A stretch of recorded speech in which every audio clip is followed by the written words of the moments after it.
3G licensing, then the fiscal contraction wasn't as much. That's the real nub of the problem, isn't it? The politics and those political scandals, is that going to complicate decision-making?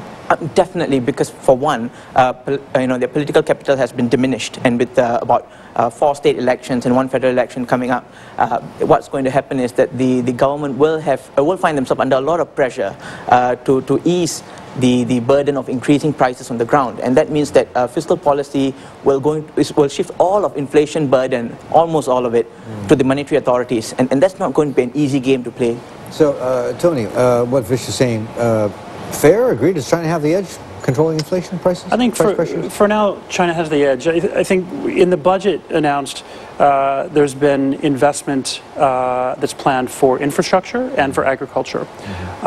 Those should relieve some of the supply shocks and should make some of the kind of supply chain issues in India, should provide some relief for that. Okay. So, there really is not a true highway system in India of any kind of much use across the country as you have in China, and local roadways are not really usable. Here's the thing, though. I mean, investment in infrastructure underinvested in India. We know that, but I mean, highways don't pop up overnight. This is going to take some time. Absolutely. Before it actually starts to ease the supply side constraints. No, it does take time, and people have been talking about increasing investment in India, infrastructure investment in India, for a long, long time. With ports and roads and all sorts of investment. You look at the Delhi Metro and all these other things. I think the issue with investment in India is what we saw with the Commonwealth Games last summer. That's a real concern for everybody. I think there has been a little more discussion about private investment in India as well as a part of the budget. So it'll be interesting to see how long those announcements take to take effect and what the impact really is on these supply shocks. What is the situation here? I mean, PPPs, public-private partnerships, turnkey contracts, etc., with huge infrastructure projects. I mean, that's sort of the no-brainer model. I mean, with India, what's the problem? I think it moves back to issues of transparency and governance, because even with the private-public partnership, transparency is a huge issue, and that's what happened with the telecom scandal as well. There's talk of cronyism and whatnot, and so confidence has been diminished quite a bit. So, Tony, do you think that inflation in China is close to peaking, or does the central bank still have a lot of heavy lifting to do on rates in this current cycle? I think there is definitely more action to be taken on rates. I think as the currency is liberalized as well, I think that will have an impact on inflation. But I don't think they're at the end of the rate rising cycle or even the reserve requirement cycle for loans. Loans are down, I think, 26% year on year in January. So they're taking action, but the question is, are they taking dramatic enough action? They're worried, right? They don't want to choke off the economy. Especially with real interest rates still negative. Right, exactly. But they don't want to choke it off. They want to make sure it's gradual. They don't want a downside shock within their own economy. I mean, they're erring on the side of conservatism. I mean, the last thing they want is a hard landing, right? That has social implications. Yeah. Especially with all of the headwinds in the developed countries, right? You have the sovereign crisis in Europe. You still have overhang of the housing crisis in the States. Key markets. Right, and you have QE2 continuing to go, impacting overseas markets, the money supply in overseas markets. So China's increased its money supply by 52% over the last 2 years. That's had a real impact on inflation, right? And some of these inflationary issues right now are more supply side issues. They're more supply shocks. So you look at food in Australia, you look at wheat in the former Soviet Union, you look at oil. These are all supply shocks. What we had in 2008 was a demand pull for inflation. This is very different. Drivers. Right. Understood. Okay, listen, we got to go. Vish, thanks for dropping by. We'll see you again soon. I hope Vish Sivarathan, Capital Economics Asia. And we'll get back to Tony for the last word. Tony Nash from the Economist Intelligence Unit. Coming up on Squawk Asia this Wednesday. Today, March the 2nd, Apple told us to market to make a date. Anyway, find out why when Squawk comes right back. Don't go away. You're watching Squawk Box on CNBC.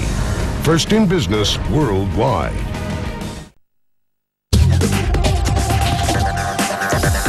Okay, this one's for the Apple faithful. Later today, Apple widely expected to pull the wraps off the iPad 2.0 at a highly anticipated media event. But with a growing number of tablets for consumers to choose from, can Apple impress? CNBC's John Fort has more. Apple's big iPad 2 announcement in just a few hours. Let's jam through the basics. We're expecting a thinner, lighter iPad with battery life at least as good, a new custom A5 chips from Apple perhaps, and cameras to enable video conferencing. Now, this is a big deal for Apple because the company last quarter sold 7.3 million iPads, nearly one iPad for every 2 iPhones, at an average price of $600.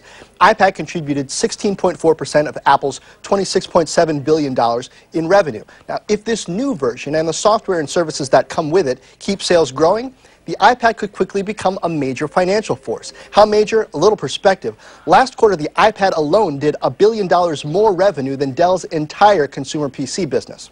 Now, assuming the iPad 2 does well and has what we expect, what's the impact on Apple's rivals? Believe it or not, it's actually good for Qualcomm and NVIDIA, who supply chips to Apple's competitors. When Apple raises the bar, it stokes demand for their latest Snapdragon and Tegra chips. Samsung and Motorola have the most skin in the tablet game so far. Motorola CEO Sanjay Jha said initial sales of Motorola Xoom have been strong. If the new iPad beats the Xoom on features and price, and it might, that would clearly hurt. It would also hurt Google, whose Android OS powers those rivals. A strong iPad 2 debut could be the toughest on PC incumbents. Microsoft, Intel, HP, all three saw consumer weakness over the holidays while iPad went to town. If iPad keeps growing, it'll probably be eating their lunch. We'll see tomorrow if Apple's got the goods to do it. For CNBC Asia, I'm John Fort. Interesting stuff. Tony Nash back with us, economist and intelligence. You know, we were talking during the break. You're not an Apple guy, right? No, I don't use iPad. Your PCs, your Windows, your BlackBerry. I mean, that's sort of how the world is breaking down into almost two halves, isn't it? A bit, yeah. I mean, it's. I think you have your corporate PC users. I was just in the UK a couple weeks ago, and somebody was telling me that the teen demographic in the UK is really starting to use BlackBerry in a big way. Oh. So this guy is a parent. He has 3 daughters.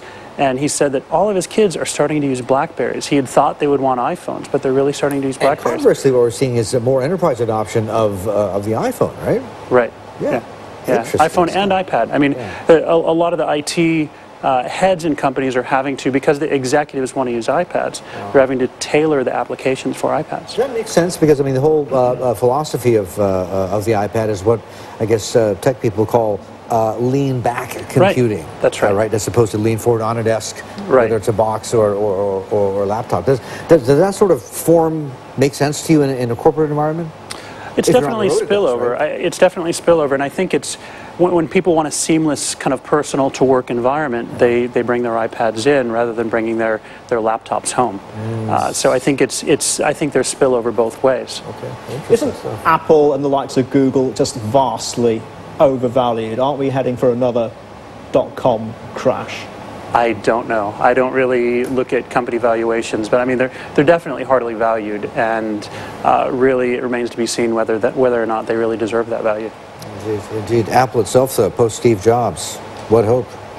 Yeah, it's a heck of a transition they've got ahead. I think kind of putting the precision and the demand that Jobs has with the hype around Jobs, they're tough shoes to fill. But there's still a lot in the Apple product pipeline. Absolutely, to sustain it. Right, but is Apple about the product themselves, or are they about the persona of Steve Jobs? I think separating those two, I don't think it's impossible, but I think it might be a little bit difficult. Probably more down to his ideas, his innovation, you know, the creativity, as well as the drive and the execution, because the man is just unsparing. Yeah, sure. I'm sure he's budgeted for the environment after he leaves. And if there are true product innovators in Apple outside of Steve Jobs, then they need to start bringing that up now and building those personalities now. Plate. Indeed. Fantastic. Okay, listen, Tony, got to go. Thank you. Great to talk to you. Thanks for dropping by. We'll do it again very soon, I hope. Yeah, thanks very much. Okay, Tony Nash with us from the Economist Intelligence Unit around the desk here at the SGX.